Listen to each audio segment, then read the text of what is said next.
Hi everyone, welcome back to Inflecture. So Indian coast guard की तरफ से new vacancy आ चुकी है। इसकी जो वैकेंसी है साल में 2 बार आती है, एक नवंबर दिसंबर के मंथ में और एक जून जुलाई के मंथ में। तो जून जुलाई वाला जो वैकेंसी है वो आ चुका है और इसमें मेनली 3 पोस्ट है, नाविक जनरल ड्यूटी, नाविक डोमेस्टिक ब्रांच एंड यांत्रिक। इसमें आपका जो ऑनलाइन एप्लीकेशन है वो 2 जुलाई 2021 से स्टार्ट हो जाएगा और लास्ट डेट 16 जुलाई 2021 है। सो ज़्यादा टाइम आपको नहीं मिला है एप्लीकेशन को फिल करने के लिए और इसके लिए सिर्फ और सिर्फ इंडियन मेल कैंडिडेट से अप्लाई कर सकते हैं, मतलब गर्ल्स इस चीज़ के लिए एलिजिबल नहीं है। सो जितने भी बॉयज़ हैं जिन्होंने 10th एंड 12th कर लिया है, डेफिनेटली इस वीडियो को पूरा देखिए, ये आपके लिए बेनिफिट हो सकता है अगर आप इन फील्ड में जाना चाहते हो। ठीक है, सो स्टार्ट करने से पहले आप चैनल को सब्सक्राइब करने के साथ नोटिफिकेशन को ऑन कर लेना अगर आप ऐसे ही गवर्नमेंट जॉब से रिलेटेड वीडियोस देखना चाहते हो। सो सबसे पहले हम एलिजिबिलिटी कंडीशंस की बात करते हैं। तो आपका जो ऑनलाइन एप्लीकेशन है वो सिर्फ और सिर्फ बॉयज़ के लिए है और आप इंडिया के सिटीज़न होने चाहिए तभी आप इसके लिए एलिजिबल होंगे। तो इंडियन कोस्ट गार्ड में 3 पोस्ट के लिए ये वैकेंसी आई हुई है, जैसे कि मैंने आपको बता दिया। एजुकेशनल क्वालिफिकेशन क्या है? सो मेनली यहाँ पे एजुकेशनल क्वालिफिकेशन में आपका 10th एंड 12th है।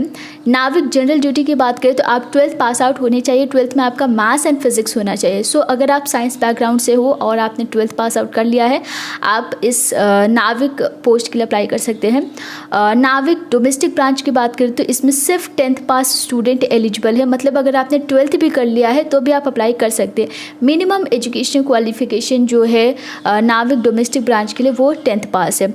और उसके बाद आपका आता है यांत्रिक। यांत्रिक के लिए आप 10th पास होने चाहिए, इसके साथ साथ आपके पास डिप्लोमा होना चाहिए 3 या 4 साल का। ये कौन से फील्ड में हो सकता है? ये आपका electrical, mechanical, electronics, telecommunication engineering में आपका ये डिप्लोमा हो सकता है, जो कि AICTE से अप्रूव्ड होना चाहिए। सो 3 से 4 साल का आपके पास डिप्लोमा है इन फील्ड में और आपने 10th पास आउट कर लिया है, आप यांत्रिक पोस्ट के लिए अप्लाई कर सकते हैं।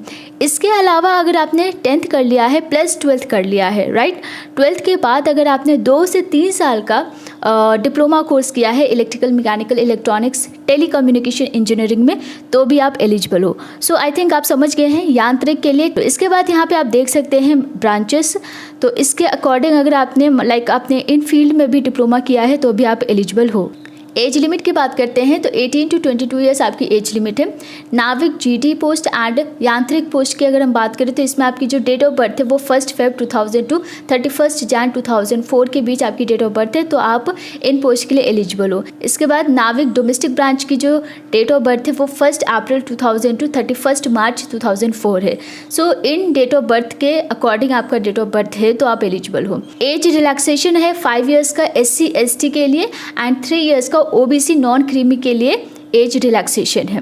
वैकेंसी की बात करते हैं, टोटल 350 वैकेंसी आई हुई है। यहाँ पे आप post and category wise vacancy देख सकते हैं। नाविक जनरल ड्यूटी के लिए टोटल 260 वैकेंसी है, नाविक डोमेस्टिक ब्रांच के लिए 50 टोटल वैकेंसी है, यांत्रिक मैकेनिकल के लिए 20, यांत्रिक इलेक्ट्रिकल के लिए 13 और यांत्रिक इलेक्ट्रॉनिक्स के लिए 7 नंबर ऑफ वैकेंसीज है। सिलेक्शन प्रोसीजर की बात करते हैं तो यहाँ पे जितने भी स्टेज है सारे स्टेज को क्लियर करना आपके लिए कंपलसरी है पर्टिकुलर पोस्ट के लिए। फर्स्ट स्टेज आपका रिटन एग्जामिनेशन है और बाकी जो स्टेजेस है वो आपका फिजिकल या मेडिकल हो सकता है, यहाँ पे मेंशन नहीं किया गया है। सो यहाँ पे आप देखोगे नाविक DB के लिए यानी कि डोमेस्टिक ब्रांच के लिए आपका सेक्शन 1 ही है, यानी कि सिर्फ आपको रिटन एग्जामिनेशन क्लियर करना है और यहाँ पे पासिंग मार्क्स भी दिया गया है। 30 मार्क्स आपके जनरल EWS एंड OBC के लिए है और ST SC के लिए 27 पासिंग मार्क्स है। और ये जो स्टेज 1 रिटन एग्जामिनेशन इसके बारे में डिटेल में भी दिया गया है। और नाविक GD के लिए यहाँ पे आप देख सकते हैं 2 सेक्शन है, 2 स्टेजेस है और दोनों ही सेक्शन को क्लियर करना सेपरेटली आपके लिए कंपलसरी है। उसी तरीके से यांत्रिक, इलेक्ट्रिकल, इलेक्ट्रॉनिक्स एंड मैकेनिकल इन सभी के लिए 2-2 स्टेजेस होंगे, आप यहाँ पे देख सकते हैं। तो सेपरेट स्टेज क्लियर करना आपके लिए कंपलसरी है और पासिंग मार्क्स क्या है आप यहाँ पे डिटेल में देख सकते हैं पर्टिकुलर पोस्ट के लिए। ओके, अब बात करते हैं जो फर्स्ट स्टेज है रिटन एग्जामिनेशन, उसका क्या प्रोसीजर है। सो यहाँ पे आप देखोगे जो मैक्सिमम मार्क्स है वो 60 है और आपको 45 मिनट्स मिलेंगे इस रिटन एग्जामिनेशन को देने के लिए। टोटल 60 नंबर ऑफ क्वेश्चंस होंगे। अब यहाँ पे सेक्शन वाइज आप मार्क्स देख सकते हैं, डिस्ट्रीब्यूट किया गया है। मैथ्स के लिए 20, साइंस के लिए 10, इंग्लिश के लिए 15, रीजनिंग के लिए 10 एंड GK के लिए 5 और यहाँ पे पासिंग मार्क्स भी दिया गया जो कि मैंने ऑलरेडी बता दिया। सिलेबस क्या रहेगा, आपका क्लास 10th का जो सिलेबस है वही आपका स्टेज 1 रिटन एग्जामिनेशन का सिलेबस होगा। सो 2 जुलाई टू 16 जुलाई तक ही आप इस एप्लीकेशन को बाय ऑनलाइन फिल कर पाएंगे, ठीक है। तो ऑफलाइन का कोई प्रोसीजर नहीं है। सो कोई डाउट है तो कमेंट बॉक्स में आप पूछ सकते हैं, और चैनल को सब्सक्राइब नहीं किया तो सब्सक्राइब करने के साथ नोटिफिकेशन ऑन कर लीजिएगा। आज के लिए बस इतना ही। Thank you so much and take care.